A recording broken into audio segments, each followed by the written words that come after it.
Welcome to the Unheard Cries of a Mother, the podcast where we dive into the raw, unfiltered stories of motherhood, the joys, the struggles, the sacrifices, and the triumphs. Here we amplify voices that too often go unheard, shining the light on the incredible strength, resilience, and love of mothers around the world. I'm your host, Sabrina Ben Salmi, and I invite you to join us as we uncover the stories behind the smiles, share the lessons learned, and create a community that uplifts, supports, and inspires. Let's honor the unheard cries and celebrate the silent victories of motherhood. Maria, thank you so much for being here as a guest. It's an absolute pleasure. We've had a really lovely conversation just before we hit record, and I'm really looking forward to diving into this space with you. So thank you for joining me today. Thank you for having me. So we're going to get straight in. So my first question is, can you share a pivotal moment in your motherhood journey that shaped who you are today? Wow. Yeah, there's several. I've got several pivotal moments um that I can share. But I think um in my journey is um how I've raised four children and how with its ups and downs and how it's shaped me, um, how it's allowed me to um, do something actually that I thought I would never be able to do because motherhood doesn't actually come with a rule book as such, but being able to just you know watch other females and learn from them. That's what helped me to raise my children and also to to share to share what I've learned with others as well. So yeah, that's a pivotal moment in my motherhood, is just getting through it, because sometimes it's you feel like we can't get through it, but we do because we, I don't know, it's that maternal instinct, isn't it? We get through it. But yeah, so just being able to watch other people and learn from other people, and then using what I've learned to pass on to somebody else who will probably need that information and that advice as well. That's So beautiful. yeah. And it's so true, as we grow in our motherhood journey, it's for us to turn around and just really hand down that wisdom and our stories and share our experiences. And there's so much to learn. And that's exactly what this platform is about, is just mothers coming on here, sharing their stories. And, people can draw, the listeners, the viewers, they can draw wisdom and they can learn, what we learn early, yeah, late in our lives, we can teach them earlier and they can Yeah, learn from those journeys. So thank you for sharing that, Maria. not Um, a problem. So, what's one part of your story that you feel has gone unheard and unacknowledged? Oh, so my story, it's bittersweet sort of thing. So um growing up without a mother, and not really having any guidance, that's been difficult. That's and trying to uh, being a mother, raising children, and trying to sort of like explain um, that to my children, it's very difficult, and they don't understand. So sometimes I just feel like, oh, just don't bother to say anything, because they're going to find it difficult not to understand not having a mother, because I've always kind of been there. So yeah, it can, that's part of it that's very, very hard for me, I think, just not having that guidance of my own mother, having no recollection of having a mother. That's very, very sort of like, yeah, upsetting, and it that's very sort of hard for me. And Yeah. no, I totally agree with you. I can't imagine how it feels, but having some Mm, mother, not having that handing down of that wisdom, direction, and support from a mother, that maternal instinct. And you've done an incredible job. Be very proud of yourself. yeah, it's really difficult. That part is very, very difficult, because it has impacted every aspect of my life, really, not having my mother around it, not being able to go to and say, even things that people take advantage of, and to say, "Oh, mom," I've never been able to say, "Mom." Have those Do you know conversations. what I mean? And have that, yeah, and have a conversation or sit down and have dinner with them. I don't know what that feels like. Mm. So I kind of do get a bit jealous in a way that other people have moms, and I've never really had that experience and stuff like that. But you know, it It's natural to long for something that's very natural. yeah, that's something, and yeah, it has impacted my life in a way. Yeah, it's impacted it. But you should be very proud that you were able to mother your children and your grandchildren in such a way, despite not having that presence in your life. I think it's important Yeah. that you're there I and have had to. I've had to kick in and just been in survival mode, and so right, everything that I didn't have, I want to make sure that I pour all that into my own children. So not to spoil them with stuff or anything, but just to have that mother there, or to have the love, or to have a meal, or even to have somebody to comb my hair. I made sure that I dived into things like that with my children. that's Yeah. beautiful. It's beautiful you made that a priority. That's really nice, Maria. Yeah. And the next was you going to say something else? No. Oh, sorry. No. The next question I have is, how has motherhood challenged your sense of identity?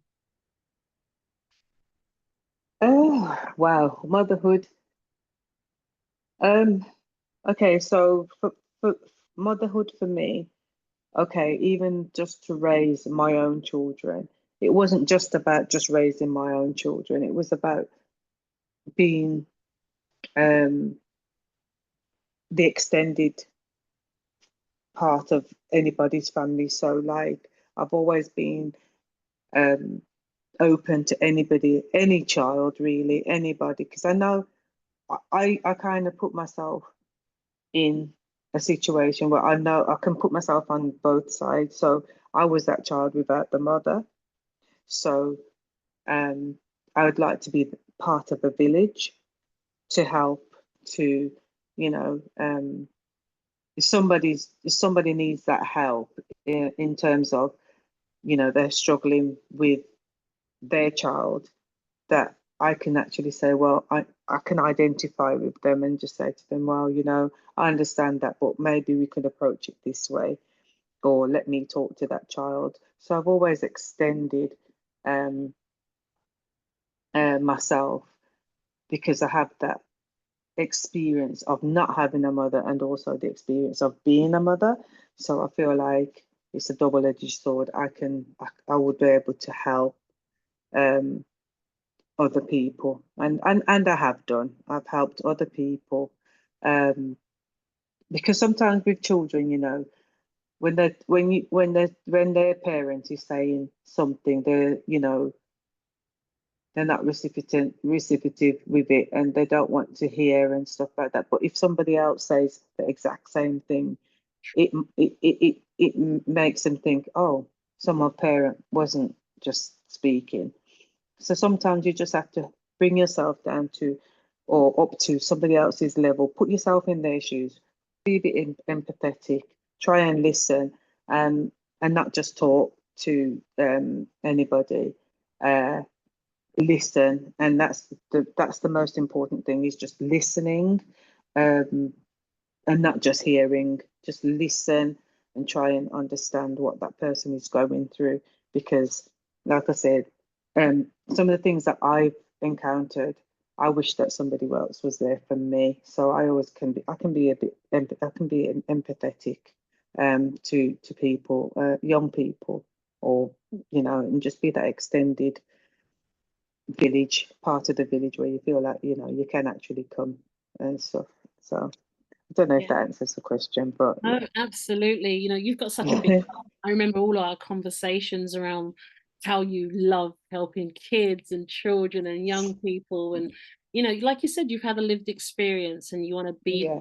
I really love how you tapped into the essence of wanting to be a member in the village, because that really surpasses the title of motherhood. It's like, I want a mother. I want to use that nurturing, that transferable skill of nurturing to love on other people, nurture other people, because I know what Yes. it feels like not to have that. That's beautiful. So Hmm. commendable. And I love what you said about our children, because they absolutely sometimes are biochemically conditioned, like not to listen to us. And you might be saying something to your child repetitively, and someone, even a stranger or member of family or friend, will say it. And the way they look, they're like, wow, and they got the cheek or audacity to come and say, Mum, I think you want to come and tell me. I've been telling you. I've been telling you that for ages. And Yeah. now you're acting like it's the first time you heard it. But I think it Yeah. really goes back to the essence of, we are pack led humans. We are supposed to be in a village community base. So kids can learn from a 360-degree perspective. So it's not just Yeah. mum. If everyone's on the same page, we're all saying the same thing. And the child's like, yeah, I better do it then. Yeah, That that's right. positive That's peer right. pressure. Definitely. Hmm. So the next question I have is, can you describe a time when you felt completely unseen and unsupported as a mother?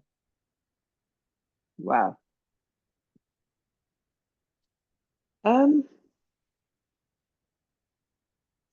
yes. Yeah, I'm like, pick one. I've got many. Um, well, I feel,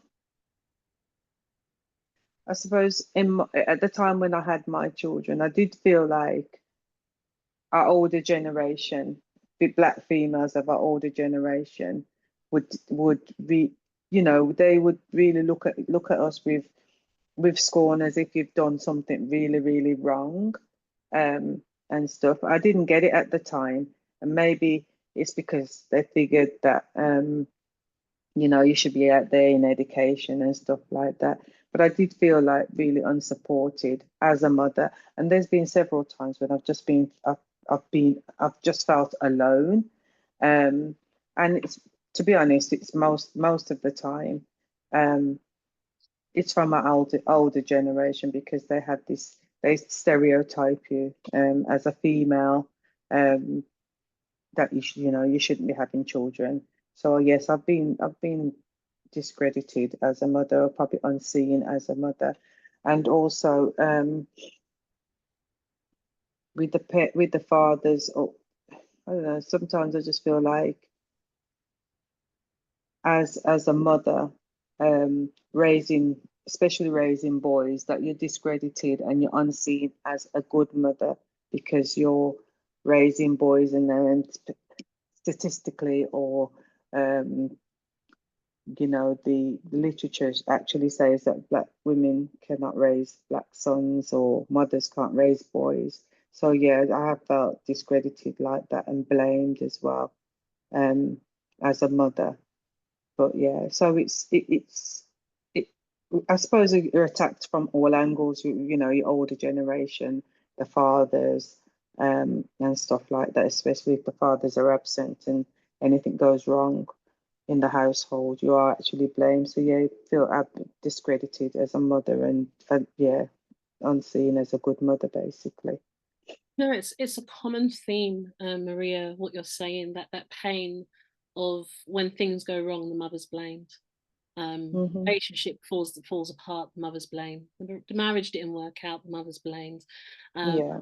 and I've had some conversations where the mother said that when things go well, it's like, oh, well done, dad. And you're not Hmm. even aware of the dynamics. If dad takes the kids out, it's like, oh, well done for taking the kids out, well done for having them for a day so mum can take a day off. Well, why would it be me taking a day off? Why can't he look after his kids? It's our kids. Yeah. We both are here. So yeah, it's funny because it kind of reminds me of a time, I can't remember which child, but one of my children said, why does the world hate women so much, mum? And I Hmm. remember freezing, because I was taken aback by the question. Obviously, I didn't have an answer, because I just thought that's so Yeah. deep for a child. When children start saying things, they can see things clearly. And That's I was right. just like, what made you, my first response was really, what made you ask that? What made you say that? What made you get to that place? And, it was a conversation similar to this, that mum's this and mum's that, and if this happens, and you think, wow, it's very evident and rampant in society, the weight that mothers carry. So, thank you for sharing what your response. Yeah.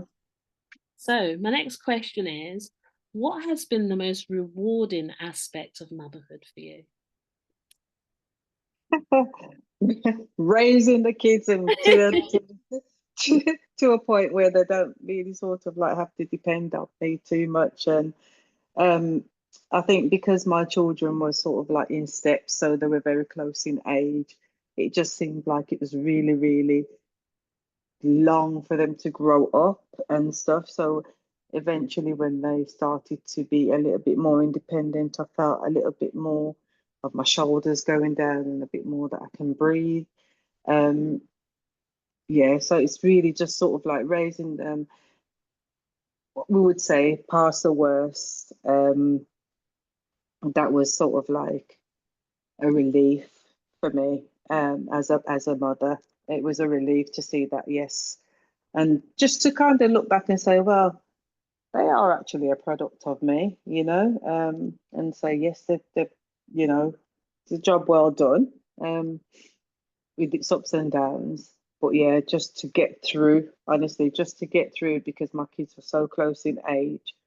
It seems like, okay, so this year, this one off my hands, and then next year, that one's off my hands, and then the next, oh, wow, this feels really good. So yeah, it's been hard. I'm not gonna lie, it's been hard, and I'm sure several of us can identify with the hardship and the struggle basically of raising children.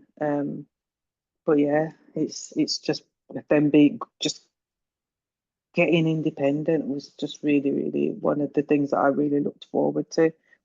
Yeah, Yeah, so rewarding. It reminds me of this saying I heard. It says that as a parent, obviously we're focused on motherhood here. So as a mother, we have to raise our children to exist without us. And yeah, it definitely. it's a very interesting dynamic. A whole human that you give birth to. Your task is to raise that human before you have to leave, so they can survive Yeah, you. And yeah. just seeing them grow into themselves, seeing them discover themselves, it's so rewarding. It really is. It's rewarding. Yeah, it's a Really, relief as well. You yeah, know, they've got to that independent stage and they're not sick and you haven't got to yeah. worry about them and stuff like that. So yeah, that's rewarding for Knowing that me. they're in good health, happy and healthy, Yeah, yeah, that's yeah. really priceless. Next question. What advice would you give to your younger self about before becoming a mum? Wow. Stay in school. As they would say to us, Okay. read your books. Yeah, yeah. Um, okay, so having done things, I wouldn't say back to front, but the norm, societal norm is that, you go to school, you finish uni or further education or higher education, and you go off, you get your job and stuff like that, you get your house and this and that, and then you become a mom. Um, that didn't happen for me. Things was done the other way around. But I am glad that it was done because I grew up with my children. Um, what was the question again? So I was asking, what advice would you give to your younger self about before? Yeah, I think for my younger self, I would say um, I don't regret anything that I've done. Um, I don't regret it, but I wish I had. I think for the advice I would say is just educate myself and be aware of what would come as a female later on in life. That's all really. I learned it, but I learned it when I was older rather than when I was younger. So um, I wouldn't change anything what I'm doing now because what I've done or whatever because I just feel that that's what shaped me into who I am today. Um, but the advice is just to put to my younger self was just to just be aware and educate myself a little bit more. That's all. That's You it. Oh, I love that you said that everything that happened shaped you. I think that's really beautiful. Yeah, Wisdom. Next yeah. question. How do you balance the emotional weight of being a mother alongside pursuing your own personal dreams and aspirations? Well, so balancing. Okay, so when raising my children, honestly, I was just in survival mode. So because, like I said, the kids were very close in age, I didn't have time to think about my own aspirations, my own dreams, or anything like that. My what I really considered was concerned about is just raising these children to a standard and to an age where I can relax a little bit. Um, and even though when they were, teenagers and stuff like that, I still didn't leave them to do my own thing. I thought, well, didn't trust them. So, um, it was, but now that they're off, they're growing up and whatever, I do feel like this is my time. And so I feel like I want, I'm trying to, I'm trying to build that because I've always been there. Um,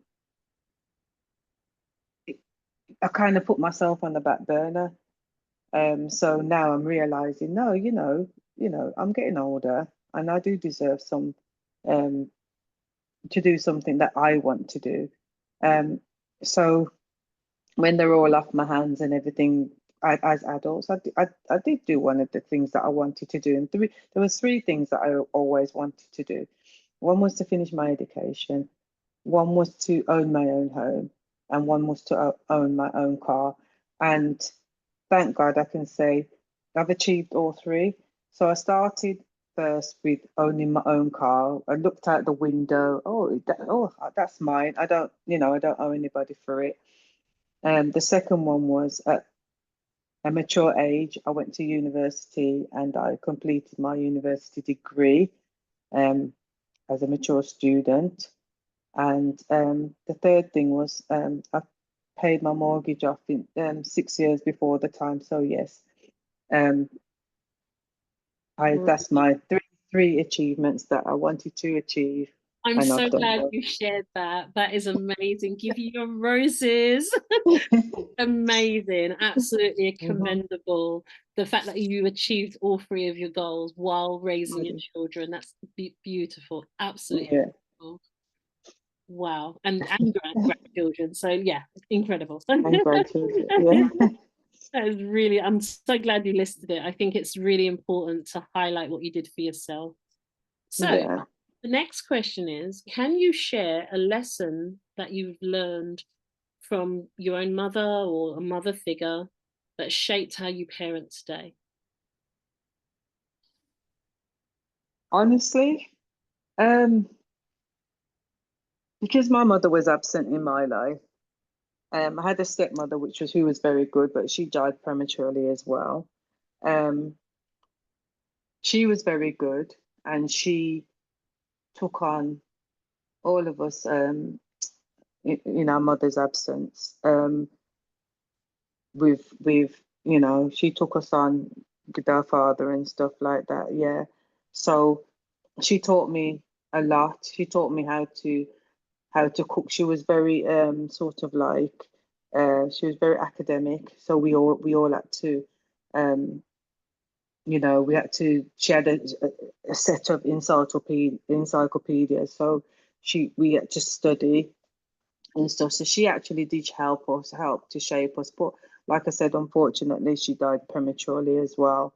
Um, so really, there isn't anybody else as in terms of a particular person, but I watched I watched people and older females and stuff, and I watched how they did things, and that helped me to shape myself. Yeah, That's, um, yeah. and I really I love, don't. I'm not sure that they knew that I was watching them, but I did. I took, mentally, I took a lesson from what they would do. That's amazing. It really is. Hmm. And it's interesting, like you said, some of them wouldn't even know like how No. add some value to your life just by observing them. But what I do love is when you said that not having a mother made you more present for your own children Yeah. and children. Yeah. It did. But It even in did. our pain, sometimes our challenges, there's so much that we learn, even unconsciously. So Yeah. thank you for sharing, Maria. No Um, problem. Next one is, how do you define success as a mother? Wow. I think for me, success is okay. Let's start again. Being a mother and being a black mother raising children, obviously, that you've got a lot of obstacles against you and stuff, and so on. Um, but being successful in raising your children or being a successful as a mother is just helping your children to succeed. Um, yeah, helping my children to succeed in whatever they want to do. I think that's being successful as a mother. Obviously we've all got everybody has their ups and downs, and it doesn't always go like that. But you got your children, they're all different personalities. It might take one a bit longer than the other to get to where you want them to be in life, or and it's all about choice as well, giving them the choice in what they want to do, and not to sort of like discredit what they want to do, but let them try and do something. So that for me, that's success. Being a good child, well, being a child that wants to, it has aspirations and stuff like that. It's just for me as a mother, that's successful. Do you know, I love your response. Your response is so wholesome. You've actually touched on quite a few things. I love that you ended with the child being receptive to actually pursuing, having some sort of ambition or Yeah, desire or interest, because, I think it's really good for these conversations as they go out to mums that not everyone has this perfect pill and every child is different. And, it's not like a magic wand and it's easy. It's tough sometimes. And it sometimes is. kids don't want to comply. Sometimes they do. And I love that piece saying, like, even to children, like, if I was listening to this when I was very young in my parenting stage, I know I would have grabbed my children and go, come, listen to this. Look what she's Yeah, as women, we love that, we got in through the door, or, look, they're saying what I'm saying, because we're constantly looking for that affirmation, that reassurance, that support. And I yeah, really love the fact that a mother can listen to this and realize that, I can love and love and love on my children. I can want the best for them, but it really is a two-way street. I it can is. support Yeah, them as much as they're able to be receptive to the guidance and support and the love, because sometimes yeah, kids are just resistant. And forever, there's different reasons. But I really love the way you were so wholesome in actually delivering that. And our children are so different, and things don't always go according to plan. And sometimes it exactly. going according to plan is exactly how it needs to be to get to the next phase. And I think I just really like the wholesomeness of that delivery of a response, because I think there's so much that someone can take. And, we got a lot of this mum guilt and just go, oh, actually, I'll take a deep breath. Maybe I'm doing a good job. Maybe it is okay. And maybe I will be, tomorrow's another day. I'll get up and I'll try again, Yeah, because it's tough. It definitely. really is It tough. is tough. Not It's always. tough. Hmm. Next question is, how could you if you could, gosh, I can't even articulate now.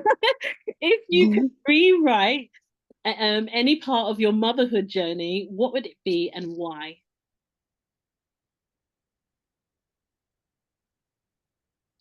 Okay, so I think my motherhood journey, because it started very early in life, it has been very difficult, to the point where parts of it I've sort of I don't I've put to the back of my head, because in my mind, because it, it's it's very uncomfortable. So and that probably could be because I was young and I wasn't ready, um, because it wasn't something that I planned to have children or anything like that. I they just they just came, and so I've always sort of like been in survival mode. So um, because that part of my life is quite difficult, I feel like I would I would like to rewrite that, take away the pain, and possibly not have, have that bit of understanding or the guidance, because I never had the guidance. Just have that bit of understanding and guidance to say, well, you know, children come later in life. I didn't have an adolescence, or so I've been a mom, and I've been a grandma ever since, mom and grandma. So it's just sort of like rolled into one. So there is still that little bit of there's still that young child or youngster screaming. I still have that. How can I say? Yeah. So that part of that feeling, sometimes I just still feel like that little, there's a youngster screaming at, to trying to get out. Um, so that's the only part that I would rewrite. Everything else is okay. We've gone through our ups and downs, and we've come out of those, and it's an experience. So, but that part, yes, because of maturity, really, because I Yeah. wasn't mature enough. And I would have liked to have had um a female, older female, my mother, or a female Thank you. guidance, somebody to tell me that that's not right, or you don't need to be doing that, or so. I never had any of that. So I made all my own decisions, some Yeah. good, some bad, some indifferent. So yeah, that's the part I'd like to rewrite, because that's the part, because it's so painful. I like to I bury that. Yeah. Yeah. And it's interesting you made those references about being so young. And then early on in our conversation, you mentioned about how you grew up alongside your children and you didn't have that adolescence. So, you went from being a child and then, having having your Had own to grow up. children, and then you just, yeah, you're a mum now. So now you have to just pour outwardly. It's Yeah. really interesting. As you were talking towards the end, I've got a post on Instagram. I'm going to send it to you afterwards, and it's like an intro over the cover for the podcast. And when I launched a podcast, it was talking about, for some, welcome to motherhood. I'm just paraphrasing. I don't remember all the words, but it's something along the lines, welcome to motherhood. For some, we prepared for you, but for others, it was a surprise. And just as you were saying that, and I think it's so important that people that are listening or viewing this podcast, be that in audio or video, it's really important to understand motherhood is not the same entry point for every mother. That's right. Yeah. Motherhood And it's the comes with all different experience. circumstances, yeah, and it comes at all different times. Sometimes, we've had the blessing of being able to prepare, and you've been waiting for that child to arrive. But for others, it's a shock, and everyone's journey is different. So I really love the way you actually really beautifully enunciated that essence of, there were aspects of it I wasn't prepared for, because for some of us it Yeah. just wasn't like that. So Yeah, thank that's you for right. sharing. The next question I have for you is, how has societal pressures influenced the way you view or approach motherhood? Okay, so um societal pressures, definitely societal pressures has impact, and made me view how I approach motherhood, because society says that parents are supposed to be like this. Um to there's a certain aesthetic that you have to live by and look, and so on. And I feel like, as a black mother and grandmother, I feel like we are sort of we don't just face um, one sort of pressure. I think we've got a lot stacked up against us. First our sex, first our colour, our race and stuff. Those go against us, and society has this stereotypical idea that um, you know black women can't raise children as well as white women or something, and you've got to be a certain way um, to be able to be successful. And I think because in our culture, a lot of the fathers are absent. It puts a lot more pressure on us as single Black women. And I do feel like as well that um, because, but I mean, okay, let's go back to when I was at university. So when I was at university, because I was getting a bit annoyed and a bit fed up of the stereotypical idea that Black women can't raise Black boys. I did a lot of research around it, and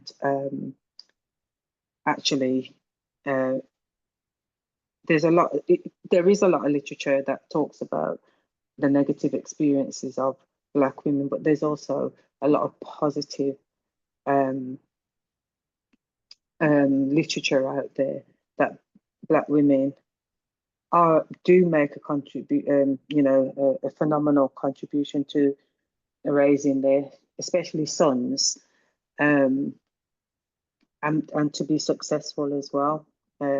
So I've done that was my dissertation actually. So I've done a lot of research around that. So what's out there, but we tend to, I mean, like the media and society do portray us negatively, but people need to do the research. And research is finding out, go and find out your information. And because I used to blame myself if my sons got into trouble at school, I used to think it's because of me, but it's not. It's because the father was absent, and I took the blame. So yeah, it wasn't until I did my research later on in life that I realised all of that because I used to believe society.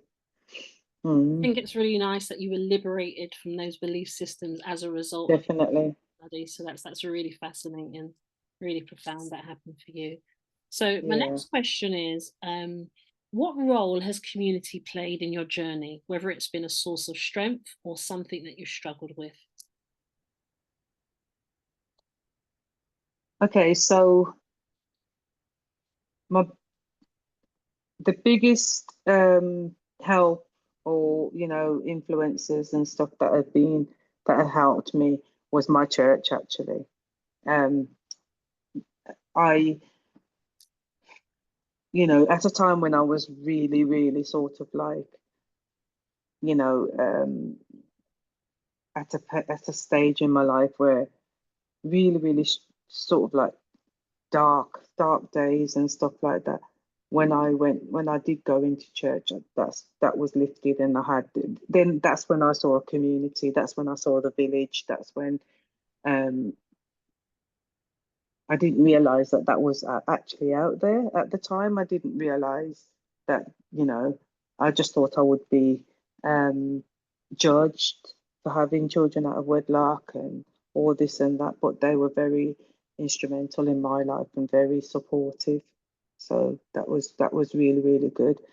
Um, I did become a Sunday school teacher as well, and up to now, those young people who are now adults still remember me and so forth. Yeah, so the church was very sort of uh, very present in my life.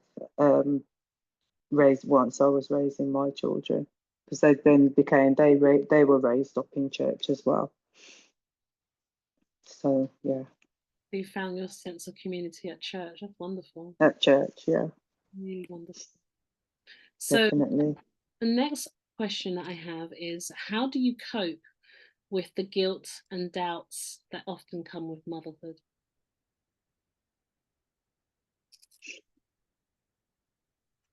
Honestly, I am.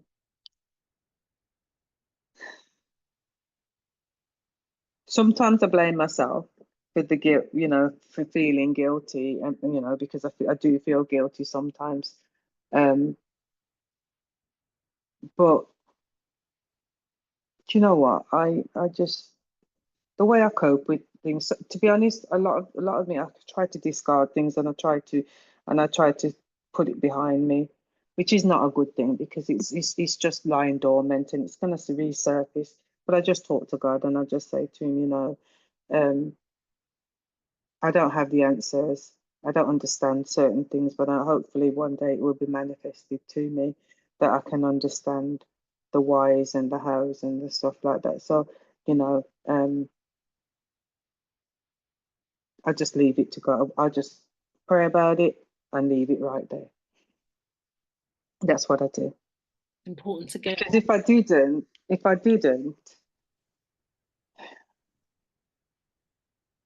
I have to think about my health as well. And if I put too much on my head, because I do suffer from hypertension and stuff like that, God said this is my battle, so I'll leave it to God. Yeah, don't carry too much. It really is important. Really is important that you do that. Yeah. And it's interesting because even talking about the village, it's like it's so important for all members of the families. Mothers need it, fathers need it, and children need it. Just that Reverend Adams, who a mutual friend of ours, he talks about this. The support system that you need. That infrastructure around the family, because we all need to talk through things. We all need to just get our grievances off our chest. It's better out than in. In context, isn't it? Really. So I totally agree with you. So the I'm next still learning. yeah, still learning we're all to learning. release. I'm still learning to Every new release stuff. day, every new, we do our best. There's always something to learn. And that's what's exciting about life. We've all got a new opportunity definitely. to learn something new. So the Mm-hmm. next question is, what do you wish people understood about the emotional labor that mothers carry? Oh my gosh. I just feel like sometimes it's really hard to explain how to articulate it and say, for people to understand, you know.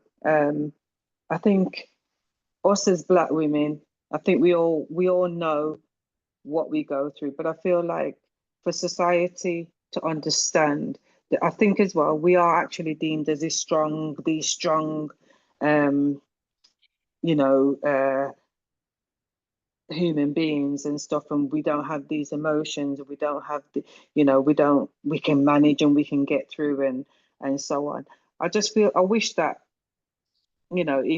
if people could cut us in half and actually see our emotions, that they will understand what we're going through, because they don't. I just feel like sometimes people just think, because we are in sorts of like,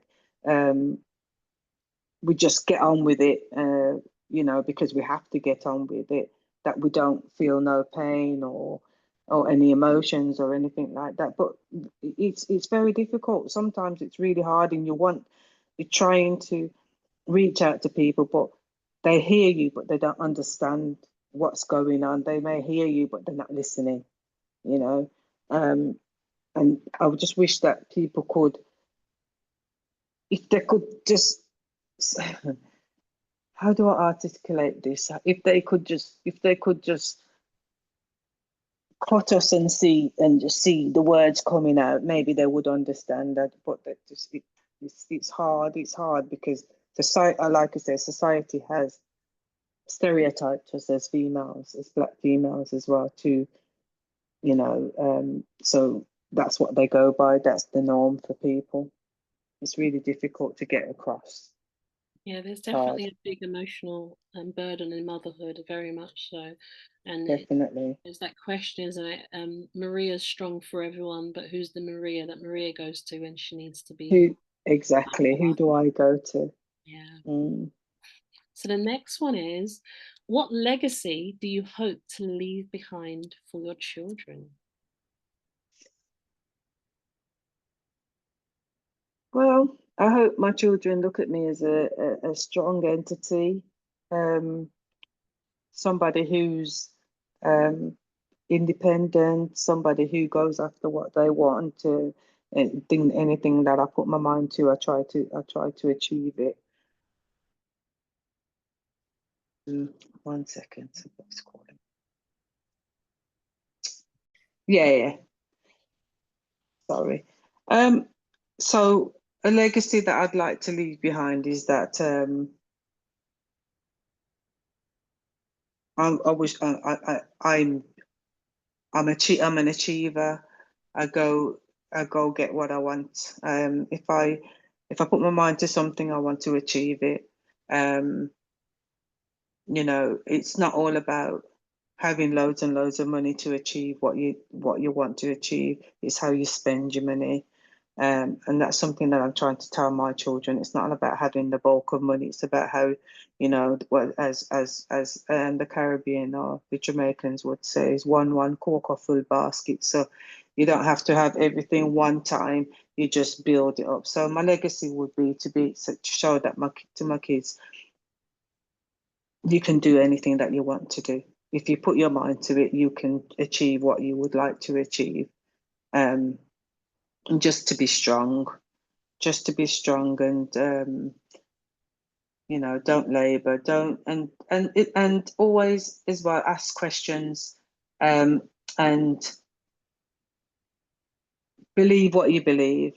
You know, um, stand up for who you believe, and stand up for what you believe as well. Don't I think growing up, we just kind of like just put up with um, what society has told us to put up with, and it's only later on in life I realised that it doesn't go like that. So my legacy would to be to tell my children, grandchildren, and any other children that come behind that, go after what you want to go. The sky is your limit. There is no limits. Go for what you want. Follow your dream. That's beautiful, That's what I and would say. you've got a lived experience to demonstrate that for them. It's lovely, Definitely. absolutely lovely. Yeah. Next question is, how has motherhood transformed your relationships, be that with your partner, friends, or family? Okay, so motherhood has transformed, yes, because um, people around me know who I am. They know what I'm going to stand for. They know what I'm not going to stand for. Um, Partners, um, they know, I'm a lover, not a fighter, and I like to make sure that my kids are looked after. You're coming into the home. If at the end of the day, we come as a package. So, or the wider my friends or people that know me know that what I put first. My children. Um, not so much now because they're all grown, so they've shaped their own lives and stuff like that. But I am there for them if they need me. Well, depends on what capacity actually, but yeah, I'm there and so on. But yeah, that's how I view things. It shaped me. I'm glad I'm a mom, but I think if I had to live it all over again, I'd do some things differently, but some things are just, yeah, what it is. Yeah. So the next one is, what's the most unexpected lesson that you've learned from your children?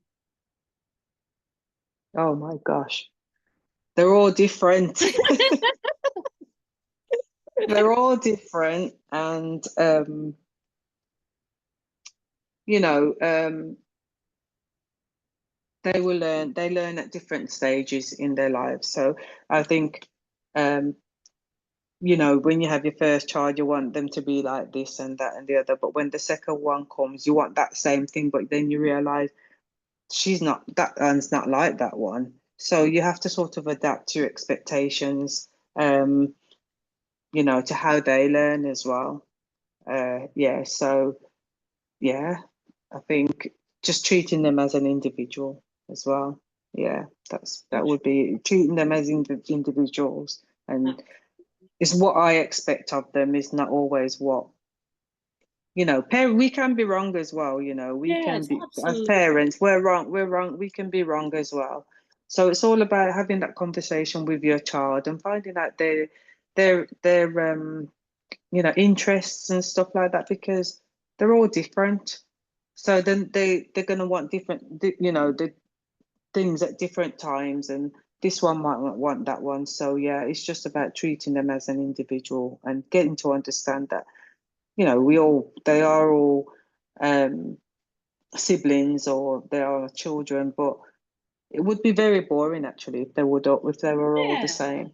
Yeah, it would exactly. be very boring. Yeah, So it's it's interesting that dynamics though, because I'm a mother of five, and I'm not a mother of five. It's like I'm a mother five times because a different yeah, version of you is required for each child because they're so different.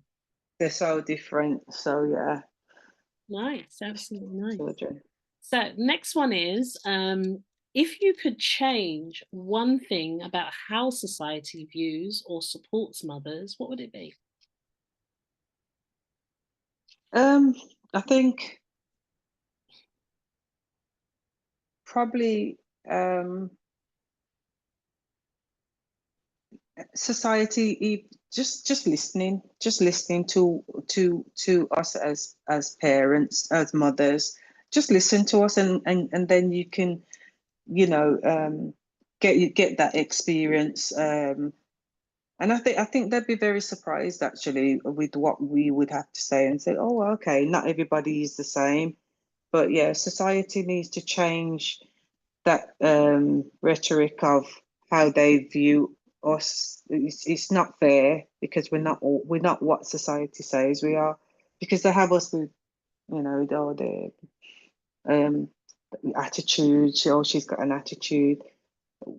You have to remember, we come from a different with different culture. Our parents are different culture, so we're gonna at home we're gonna be what we are, our parents culture. At school or out and about, we've got to be what society deems us as. So we're there always sort of like interchanging, and it's not easy for us to just keep interchanging. But it'd be nice, I think, if people listen to us. I think listening is a skill, and without just hearing what we've got to say and ignoring it, letting it go over your head, you know, listen to us, and put things in place to say, this, and they do it with other cultures. So why not us? So yeah, I just wish that society would be a bit more receptive of us. Yeah. And Yeah. there's so much to discover when you actually choose to listen to somebody, hear their journey, Yeah. get to know people. And I think for all aspects of life. So I really like that you touched on that. Because I think there's always so much to learn about something. You might know someone for many years, but until you ask them to share their journey, their story, the essence behind it, why Exactly. they do what they did, why they had to make those choices. I find it fascinating. I always say to my kids, like, the most wonderful thing you can do is go out and learn about people. Like, don't talk so much about what you do. Just ask questions. Yeah. Ask them where they Yeah. Ask the question. do it. Yeah. It's It's incredible. interesting. You just see Mm, people as treasure chests, just waiting to be that's right. discovered. It would totally change society's perception of what it is for motherhood, and it's different everywhere. No Yeah, it's two different. people are the same. No, exactly. It's really. Hmm.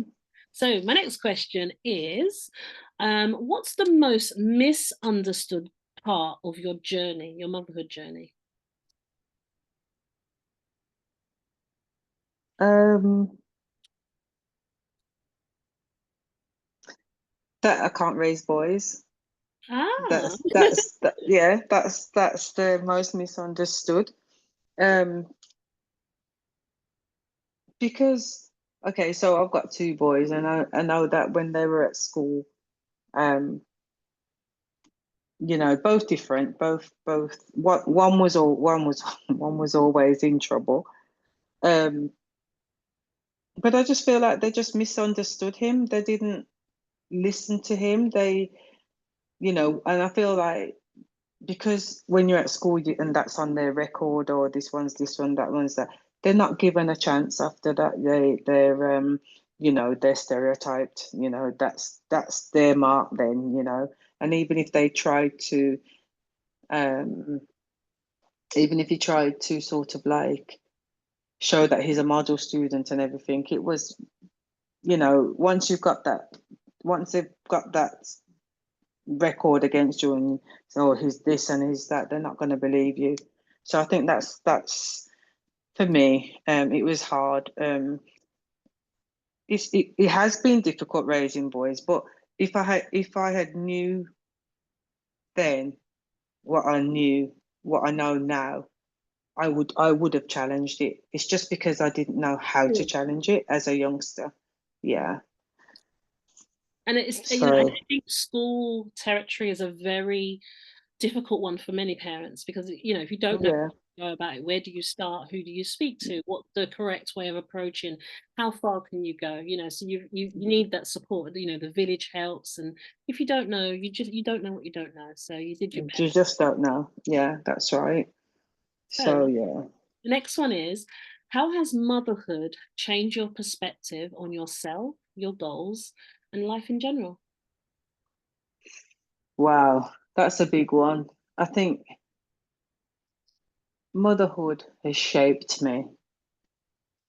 Um, there's so many different aspects of motherhood that I've gone through. So with the children and stuff, there's so many different avenues that I've gone through, but I've overcome them, you know. And honestly, being a mom has shaped me into the person that I am today, because without that experience of being a mom, without having those experiences and going through those different avenues, um, I don't know where I would have been. And it's it's nice to um, compare or speak with other mothers who are like-minded and have gone through a similar transition.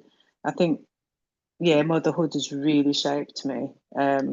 It's made me, I think, as well, because from me came four children, and then from them, their children. And I feel quite proud actually, because I'm the matriarch of, all these people, so from me comes all these people. You've given So birth to a nation. yeah, so it shaped me, it's helped me to grow, um, it's helped me to pass on my knowledge um to other people, new mothers, younger mothers. Um, and I can also say, just sort of like guide people, this is going to happen at that age, and oh, like when the children are transitioning into adolescence, or they're getting a bit of attitude, and you can also advise them on how to approach these things. Because for me, I think I was a little bit ignorant as well, because I didn't have that sort of support, but or the knowledge then, or the guidance. Um, but knowing what I know and stuff, I can pass on knowledge and people understanding to other mothers. So it's just sort of like a revolving door. Some go out, some more come in, and it's never it's always going on. It's like a domino effect. You just have that impact on people's lives and stuff like that. So it shaped me, definitely shaped me in a It's in a nice. positive way. Yeah, and I really love the way you're so effortlessly in the essence of paying it forward, sharing the knowledge, handing it down. Sharing, And yeah, although you're a mother, you're not just a mother to your children, you're a mother in the village. And I think that's really beautiful and commendable. yeah. So my next question is, what did you have to sacrifice to become a mother? Wow. I sacrificed everything because I didn't even, actually, as a mother, I was a young mom. So I've been a mother for many, many years. So it's just been going on. So I've sacrificed basically my adolescence, um, just yeah, to be a mom, because I wanted to be the best mom. And yes, as young as I was, um, I still wanted to be the best mom possible, you know, without the guidance. I needed to make sure that I was definitely a better mother than my mother was to me. And that was important for me. So yeah, um, that's it, yeah. You're doing great. You're doing amazing. Like, it really is nice. um, who were you before you became a mother? A lost soul, a lost child. Um, like I said, no guidance, no mother figure. I mean, with the exception of my stepmother, she, like I said, she was quite good, but you know, she was just in our lives, you know, for a short time. Um, but yeah, I was lost. I was lost. I didn't even know who I was. I didn't have an identity. I didn't know who I was. I had to learn who I was because honestly, I didn't even know I didn't have a mum until we went one. Well, no, I didn't know that children had two parents until one day at primary school. The teacher said it was parents' evening, and my dad had come to parents' evening, and it was strange to me because all the children had a mum and a dad, and I didn't. And I said to my dad one day, "So where's our mum?" And Oh, all he said is that your mum's in America, and we never questioned it again. That was it. Didn't know that we had to have two parents because that's all I was used to. So yeah, but that's what that was hard. yeah, it must have been really. Mm, Thank you for sharing this in this space. Um, it's really touching what you're sharing. So thank you. yeah, my And reality. yeah, but it's nice of you to share and deposit some inspiration for other people that are in similar experiences to give them some hope. So thank you for that. Yeah. Next question I have is, what So is the gift of motherhood? What has been the gift of motherhood for you? the gift of motherhood is just seeing that my children were happy, being able to even, you know, look after them in a particular way, nurture them, um, school them, educate them. It's just, you know, just the laughter in the house, even, you know, the fighting between siblings and stuff like that. It's all part and parcel of being, um, the joys of motherhood. You know, when you sort of you've got your little snacks and stuff, you don't want to share them with the kids, and they catch you eating, and then you have to share them. You know, all those kind of things. It's just funny, you know. And then as they've got older, um, you know, we sit down and reminisce about back then and stuff. So it's all been, you know, and things that they used to get up to at school and stuff like that, they all come out. So it's all the joy, it's all part and parcel. It's Priceless. just fun, yeah, and it's just been The like, memory. okay, memories, yeah, the memories are good, Yeah. yeah, We cherish those for a yeah, lifetime. yeah. We It's cherish so those. funny when It's you're quite talking fun. about that. Yeah, definitely relate to that. Into the kitchen, get the extra packet of biscuits out, and they come and I thought they were finished, Mum. Like, can I have some?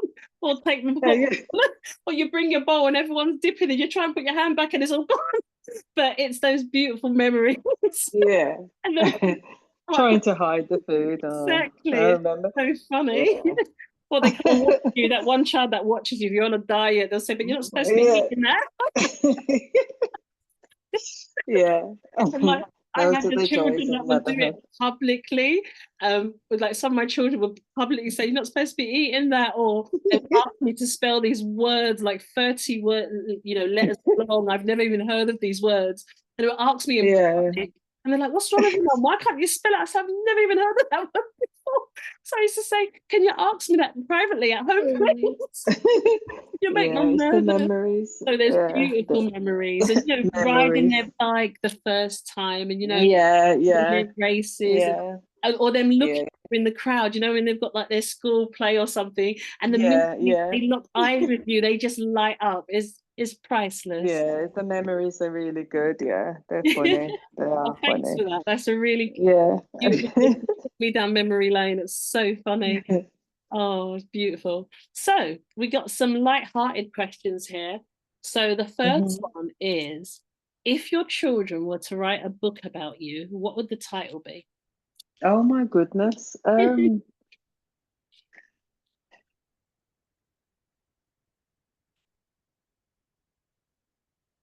If it was the boys that were going to, 'cause it's different. So if the boys were going to write a book, I think their title would probably be something like My Queen or My Oh, Amazing Mom, something like oh, that. that's beautiful. But if it was the girls, it'd be like um, just Mom. Yeah, just yeah, something like that. I think. Yeah. Oh, I love them. You should share the titles with them and see if they no, I I wouldn't will say that. It will actually. be this. Yeah. So fun. Yeah. So the next thing is, what's your funniest mum fail moment? Oh gosh. Gotta pick one. There's always a few. I think I think the funniest moment for me is my church clothes. They they they they've got all these pictures, back in the day pictures, and they will be like, "What have you got on, Mom?" Oh look, or how old fashioned and dated the house was decorated and stuff and things like that. Oh my goodness, I can't even. Oh, so funny. It's just it's the church clothes with uh the white lace tights and the winkle Oh, picker shoes and stuff like that. Oh Lord have mercy. No, sir. oh, stop Mm-mm. it. Oh, that's so funny. Yeah. If Oh, you saw God. them. Oh yeah. Oh, oh, that's brilliant. Oh, you're making me laugh too much. I'll be like, where on earth have you like got these pictures from? You know. Oh gosh. They're not even your pictures. You don't even know where they got them. Do you know what? What they do, because we've got a family page and they post stuff and I'm like, Oh, where did all these pictures come oh, from? Who's got them? oh, It's it's brilliant. crazy. I love Yeah. that. So, what's your go-to hideout place when you need a break? My room, my bedroom. Yeah, it's just my bedroom because nobody comes into my bedroom. Yeah. Um, once I'm in my bedroom and the door's shut, unless it's an emergency, Mm, they don't bother me. that's your safe Yeah. So space. that's my little spot. Yeah. It's Um, from memory, what's the strangest thing that you've ever found in your child's backpack or pocket? um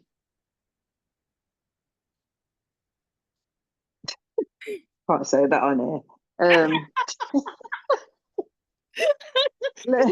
That's come up a couple of times. Strangest things. Um, to be honest, I can't recall anything. I can't recall. There's some Um, kids that they might bring back their fruits that kind of go off, oh, hands into it, or insects or stuff, or even your own belongings. Your favorite watch gone missing, and you realise that they've got it taken it to no, school. I think some of them in one particular child's bag was always the like the school toys. Like, what? Why have you got the the toy, or why have you brought home just something that doesn't belong to them, Yeah. basically? Yeah. Oh, so funny. Lovely. Oh, you're doing a great job. We're almost there. Next question I have. This is actually for you to actually share some of your desires. So, if our community of listeners could support you in 3 transformative ways, what would you ask for? Oh, um, don't know. Um, what would I ask for? Um,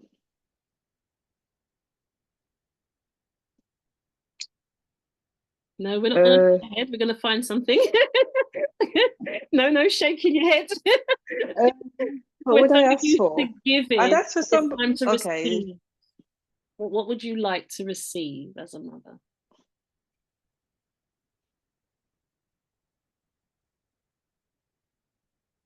What I would like to receive as a mother is, not even as a mother, but as a young mother, um, just somebody to talk to. It just to help me to get out this, to release what I've got pent up inside of me. That's what I would like. That's one thing. Um,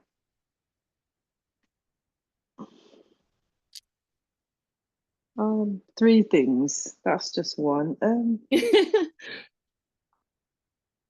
No more shaking your head. The thing is, I just don't really have any expectations from anybody, and I never really ask for anything. So So now you I can start. don't, uh, I don't. Now you can start. Okay. 3 things. You've got one. Honestly, I'm not sure. Do you run your own business, or do you do coaching? Would you like a coach? Would you like to be, you would like people to contact you to do interviews? You've got your upcoming. I'd like. Oh, okay. I'd like to. Um, okay, so teaching was something that was really sort of like passionate for me. Got my teaching qualification, but I really haven't done too much with it. So I think for me, it would be sort of like to encourage, um, to be able to have a group or something like that to encourage um, Black women, especially, uh, to be able to just to encourage them to do what they wanted to do. I think that sometimes we get older and we just think, oh, we're too old to do this and we're too old to do that. And having that experience of going to university at a mature age and achieving, I'd like to encourage anybody anybody to do what they want to do, because it is possible. Once you apply yourself, you can do what you're doing. And also, if anybody wanted to do something like that, then study skills was my specialist area when I was doing the teaching. So yeah, I'll be available. There you Nice. go. That's I one. like that. Well done. You got there in the end. I did. And the last one. What's the one other thing? One last one. Just to, yeah, I'd like to not so much set up a business in terms of, but just to have a help like this, the self-help group sort of thing with people who are looking to extend their education. That's it. Same thing as what I said before. So that's 2.5 things. That's it. 2.5 things. Yeah. Oh, excellent. And maybe write a book. That's what I'd like to do. Oh, Yeah, I'd like to write my memoirs. but that one's achievable. We'll have a conversation. Yeah. So, the next question I have for you is, what is one way that you plan on paying it forward as a result of our conversation today?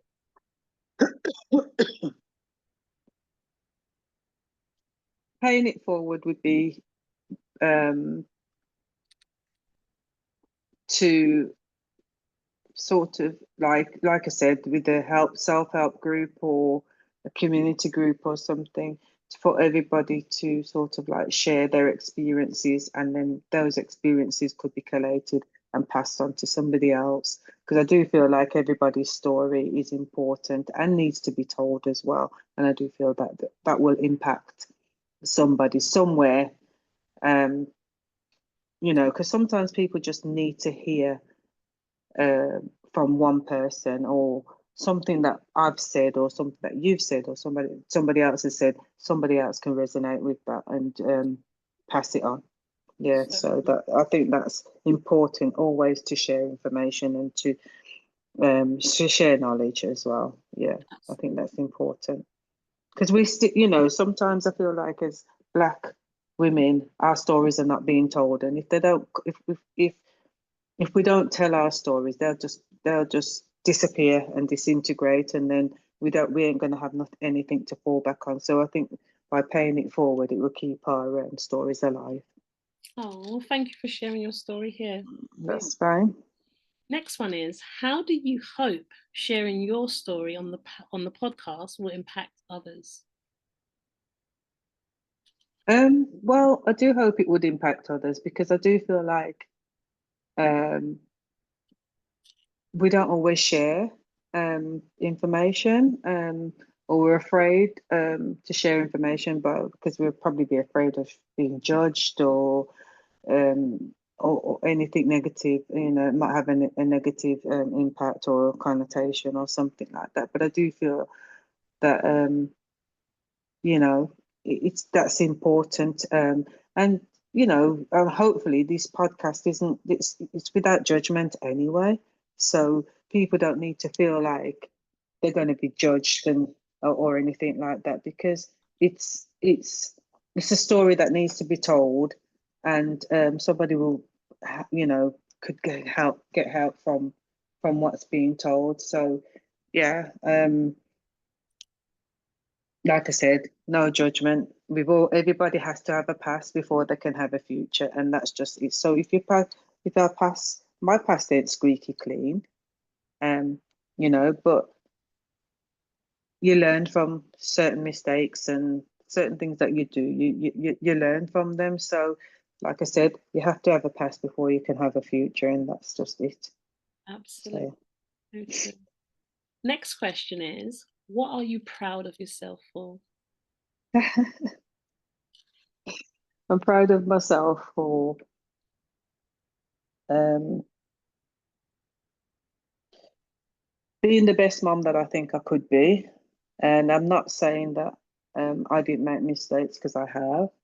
And I'm not saying, you know, I've been the best mom, but I've been the best mom that I could be in the moment.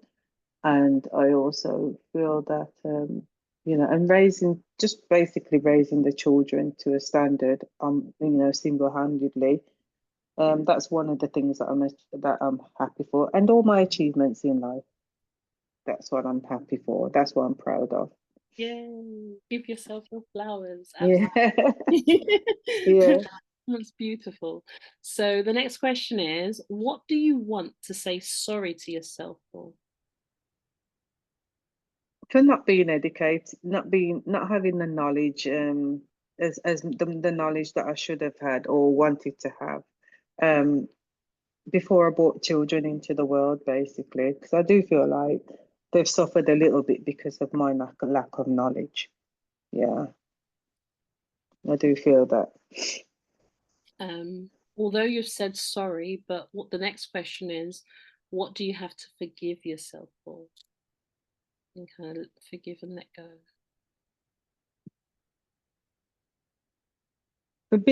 Forgive myself. Forgive myself for resentment towards my mom. Mm. Yeah, I feel a bit resentful towards her. So, you know, yeah, that's basically it. Just because I feel like my life would have probably been a little bit different if she was present in it. That's very courageous of you to be so brave. That's a Yeah, big one. Yeah, it's true. Yeah, well done. because I held on to a lot of resentment. I you know, I resented her a lot. I did. I really resented her because I felt like if you was around, this wouldn't have happened to me. I would have had somebody to guide me and this and that. You know what I mean? So yeah. Makes sense. Makes perfect sense. Mhm. Next question is, what do you have to say thank you to yourself for? Okay. Can you pause it for just 1 second? Because I need to get my charger. My Yes, phone's on absolutely. 5. Okay, so I have to say thank you to myself for my achievements in life, for being here actually, because many people have gone on before, um, and just for raising, you know, thank myself for raising my children. I didn't leave them as young as I was there. Um, yeah, and that's it really, my achievements in life, and just being thankful to God for bringing me this thus far. That's it. That's lovely. Really beautiful. And my final question for you is, what are you willing to let go of and heal from as a result of our conversation today? Um,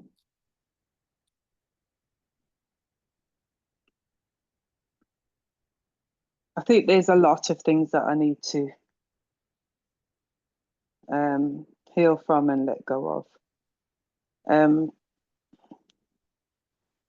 I think because I've buried them so far in my head. Um,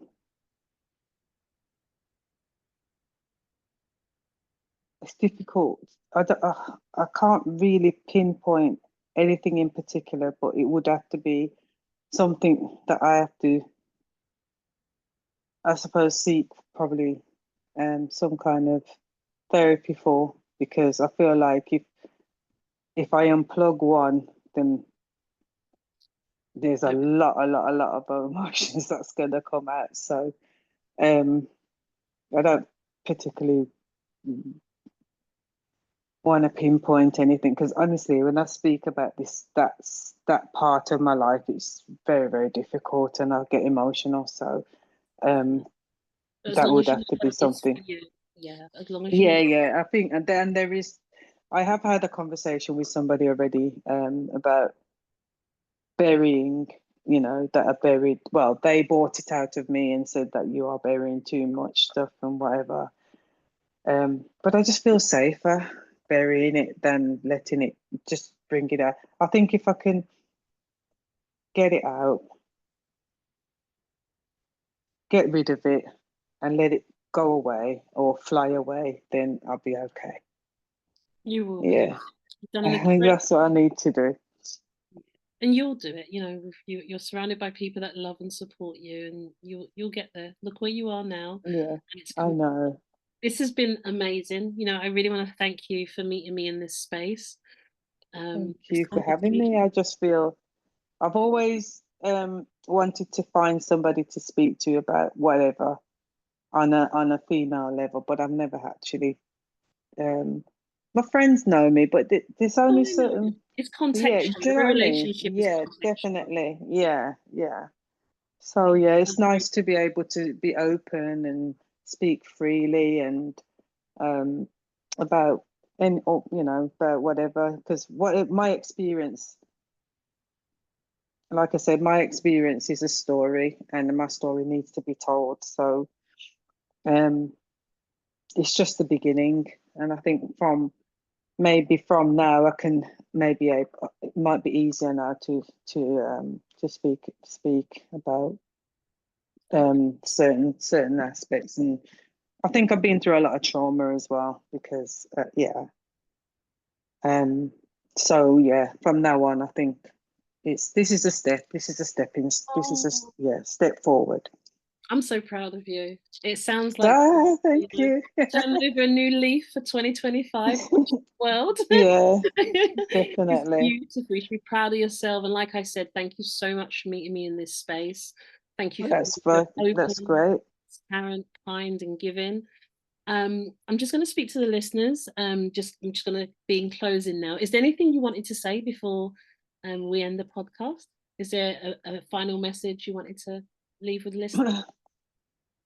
Well, are people listening? No, no, no. Oh, I was gonna say. Oh, okay. So yeah, a couple of things really. A couple of things that I'd like to say. I'd like to say, first of all, thank you for inviting me into this space. Um, I feel that our stories need to be told, and we need to pay it forward. Continue to pay it forward because we want this to be something like a domino effect in generations to come. I also want to say to any young moms who's out there, who's feeling vulnerable or want to give up or anything, just look, things get better. It will get better. It's just about being patient, but things will get better. And also to remember that if we're going through a situation, there's always somebody that's going through a worse situation. So what you're going through will be able to help that person who's going through a worse situation. And also to encourage mothers, grandmas, aunties, caregivers, whoever. If you are thinking of,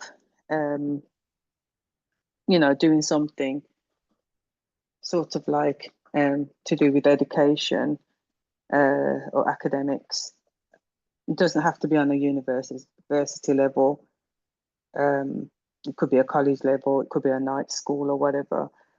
If you want to do something like that and you feel like, oh, I'm too old to do that, just remember education has no limits, and you can do anything that you want to do. You just have to apply yourself and ask questions. That's one thing I didn't do when I was at the first year of university. I just didn't ask any questions because I always thought that if you ask a question, it might be a dumb question and people will laugh at you and stuff like that. So for that, my grades suffered. But I made up for it throughout the rest of, the program that I was on. So something of what I've said today might resonate with somebody. I've been through what I've been through. I've got a lot of lived experiences and stuff like that, good and bad, but always turn the negatives into positives and make it happen and make it work for you. That's it, basically. Oh, that's beautiful. Thank you so much. So, listeners, let's turn words into action. If you're moved by today's story, think about how you can offer some support, no matter how big or small, whether it's through a kind message, a shared resource, or connecting with our guest. Let's build a community that uplifts and empowers each other. Thank you for tuning in to the Unheard Cries of a Mother, the podcast. Your stories matter, and together we can create ripple effects of understanding, support, and transformation. If today's conversation resonates with you, please like, comment, subscribe, and share this episode with somebody that needs to hear it. Remember, as mothers, we are stronger together. Until next time, let's keep lifting each other up and turning unheard cries into powerful voices. Thank you so much, Maria. Take care. Speak to you soon.